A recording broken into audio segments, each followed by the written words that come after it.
So there was a problem. African unity was actually quite, Africans understand imperialism. They're not, they've had a lot of experience of it, and they weren't very enthusiastic about AFRICOM, understandably. So with this developing, you had things like in 2009, you had, I think it was 2009, Colonel Gaddafi's son, Mu'tassim Gaddafi, the head of the Libyan National Security Advisor, went to Washington, met with Hillary Clinton, and they were trying to persuade him. They said, look, we need you to cooperate on, they had an initiative called Trans-Sahara Counterterrorism Policy or something like this. And, we need you've got this big terrorist threat, you need us there, you need us to come and to deal with it. And Mu'tassim Gaddafi's response was, well, no, we don't. We don't need you because we're already running very successful anti-terrorism operations. Gaddafi had been warning the US, not the other way around, about the danger of the Salafist militias, the very sectarian militias that were being sponsored by Saudi Arabia in that part of North Africa for decades.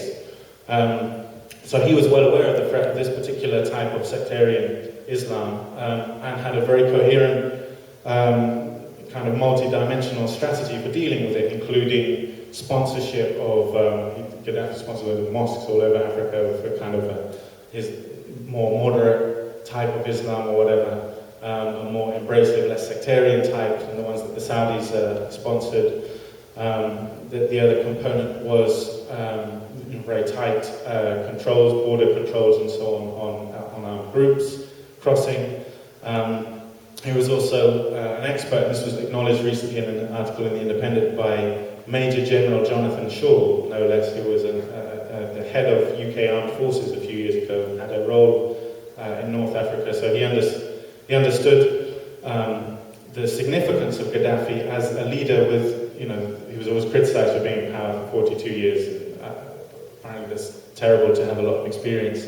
But he did have a lot of experience in negotiating deals between the different tribes, a very complex situation of different tribes, including tribes like the Tuaregs, the Berbers and so on, who have legitimate grievances, demands for national sovereignty and so on, have been cut out of having a state of their own.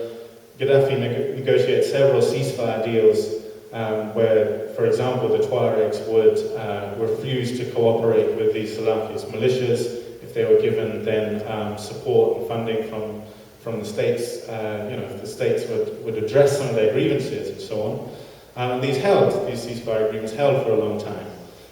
So Jonathan Shaw said, well, now that Gaddafi's been destroyed, Libya's basically been turned into a safe haven for these kind of Salafist armed militias, not just a safe haven, but they've been given the actual best communications equipment, night vision goggles, and weaponry has been put in their hands by NATO so that they could overthrow Gaddafi.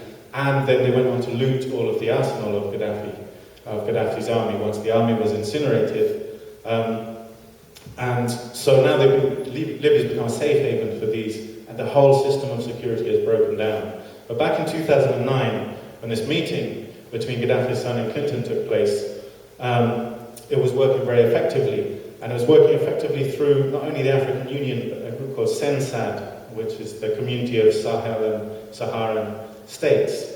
Had formed by Gaddafi on Gaddafi's initiative in '98, 6 different countries in that region. It grew to having, I think, 23 different countries. Nearly half the African states were involved under Libyan leadership, which was quite kind of unquestioned Libyan leadership, which obviously riled the US as well. And as I say, was working very effectively. You also had, from the African Union point of view, 5 different standby forces were to be put into operation to enact the security policy of the African Union, which was very explicit. Its aim was to defend Africa against invasion. And it had an article in the African Union Security Charter echoing NATO's charter, saying that an attack on any African country is considered by the African Union as an attack on all of Africa, and therefore mutual defence kicks in and so on. And from 2010, they've been setting up these standby forces. So you've got the financial independence from the AU. You've got the military, growing military independence, and successful policy of being able to deal with their own security issues, which was, so the West is being cut out economically, and it's being cut out militarily. So there's no way, as long as Sensad was functional, and especially with the role played by Libya, there was no way in for this argument to say, look, you need to let us in, you need to give us a base, you need to let us in because of all these terrorists. Well, no, there aren't terrorists, we're dealing with them, this may be hard for you white people to understand. We can't deal with this stuff ourselves. It can be done, and it was being done. But if you have to think of the elites in the West as a mafia protection racket, how does a protection racket work? You offer someone protection.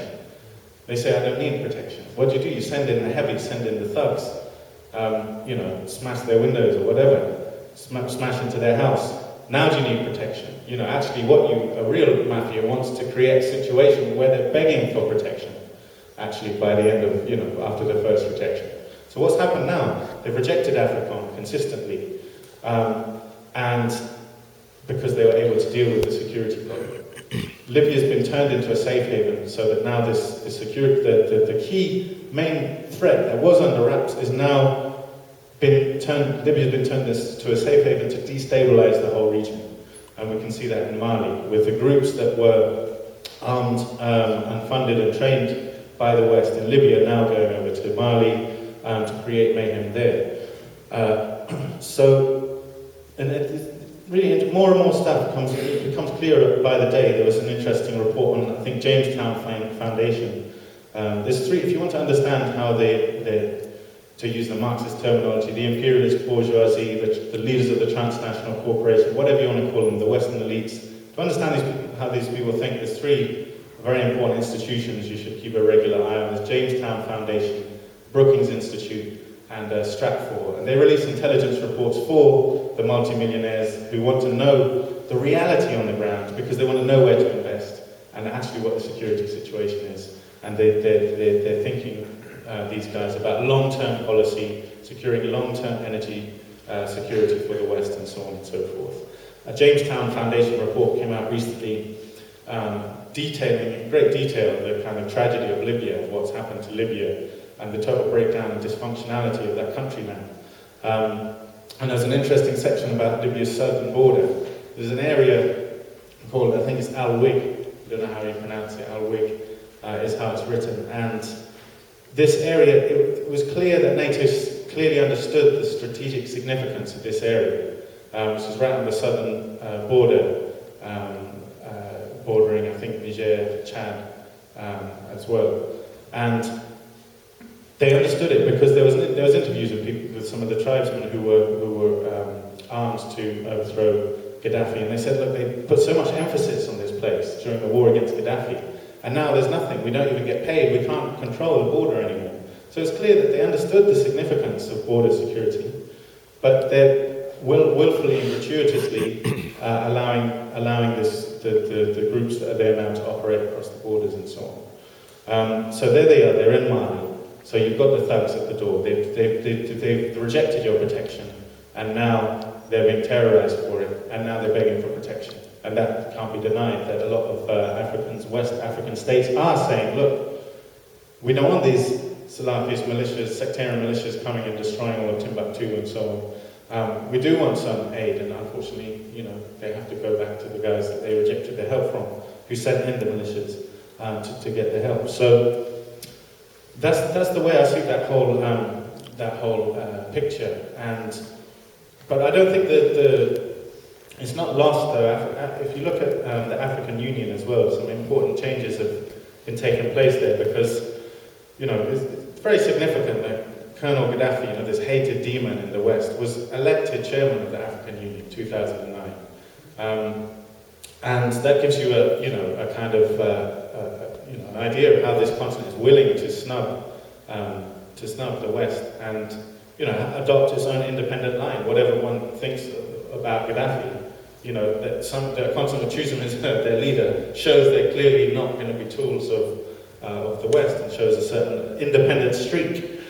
Now, Gaddafi was replaced by a man called Jean Ping, from Gabon. Gabon, a very close ally with US, and Ping was rushed very quickly to recognize the new Libyan government that was installed by NATO.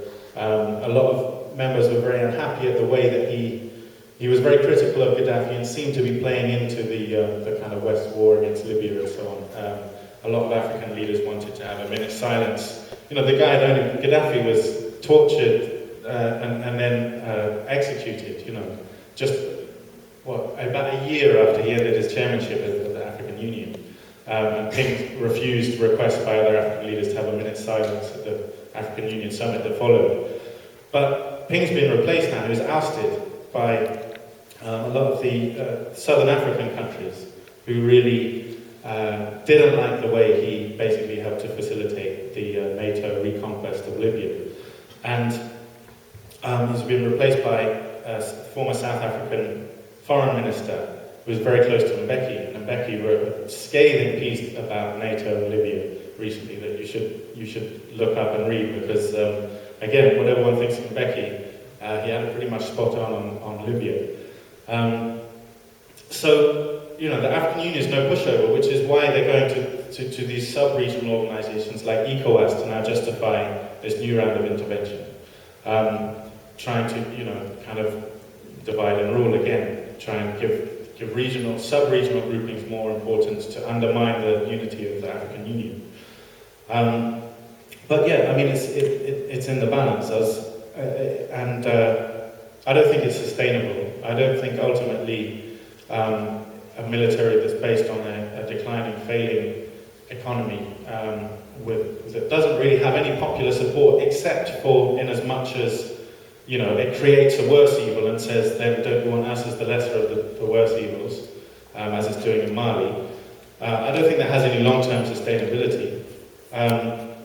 But I do think that we really should, in the West, we really need to rebuild the anti-war movement and be really clear about what's going on in this region of the world. And just, you know, the people the butchers of Fallujah, the massacres of Gaza, the sponsors of the Gaza massacre, you know, the liars of Iraq, these people haven't changed their spots. Their faces might have changed. It's still the same class in control. It's still the same people, it's the same tactics, the same policies, the same goals. They haven't suddenly become great human rights defenders. You know, refer to the tragedy of Iraq, and statistics don't do justice, but to create 2 million orphans in a country, 600,000 of them destitute, you know, how many personal tragedies? These are the same people doing the same thing now in Libya and Mali. And yeah, you know, we really need to not fall for their lies. And I think we need to get into the habit of assuming that the things from the mouths of these leaders are lies. You know, they've been we can't wait. You know, there's an excellent book just come out about Libya by a guy called Maximilian Fort called NATO's War on Libya and Africa. And it's just when you go through it, he meticulously documents the lies that led to the war in Libya. And it's disgusting how groups like Amnesty International were parroting lies that just came out of the mouths of NATO-sponsored so-called rebels in Libya about 10,000 people being killed in Benghazi, the army being fed Viagra to do mass rape, Gaddafi's using African mercenaries. You know, all of these were proved to be lies. Amnesty International later did a study in Benghazi, and actually it turned out 110 people being killed in Benghazi before the intervention, on both sides, including by the armed rebels, government soldiers killed by armed rebels. And yet it's parroted all over the media, 10,000 killed by peaceful protesters killed by Gaddafi. They said they couldn't document they didn't meet even anyone who claimed to have been raped by Gaddafi soldiers in an Amnesty report that they did several months later. And they said they couldn't verify a single incident of African mercenaries, and they actually said the whole African mercenary story was put about in order to justify the virulent racism of the rebel groups in Libya, whose primary target wasn't government soldiers, it was African migrants who they were stringing up and executing from the very first day of the rebellion. In Al-Baida, 50 African migrant workers were locked into a prison that had been taken over, and it was torched, and they were burnt alive. And this was actually reported in The Guardian, but of course it was said, oh, these were alleged mercenaries and so on and so forth. Okay, that's all well and good that months down the line, after NATO's already devastated Libya, Amnesty says, oh, do you know what, that was all a pack of lies. Thanks, but what were they saying at the time? At the time, they were parroting those same lies, and they were actually demanding that the UN security take action on the basis of these lies. So, you know, we need to get over that instinct that we always just, you know, take things at face value. Libya, things were being, you know, unverified comments on Twitter were being used as viable sources for news headlines, even for UN Human Rights Council to chuck Libya out of the UN on the basis of unverified Twitter reports and so on. I mean, it's beggars belief, and we learned nothing from the man in the taxi who said Saddam's weapons can reach London or whatever. You know, this single unworthy source or whatever, untrustworthy source that claim was traced back to. We need to assume these things are lies. We can't wait till after the event, until another country has been destroyed, and then say, oh, that's a shame. You know, we can't keep on doing that. So on that point, I think I'll end it. Thank you.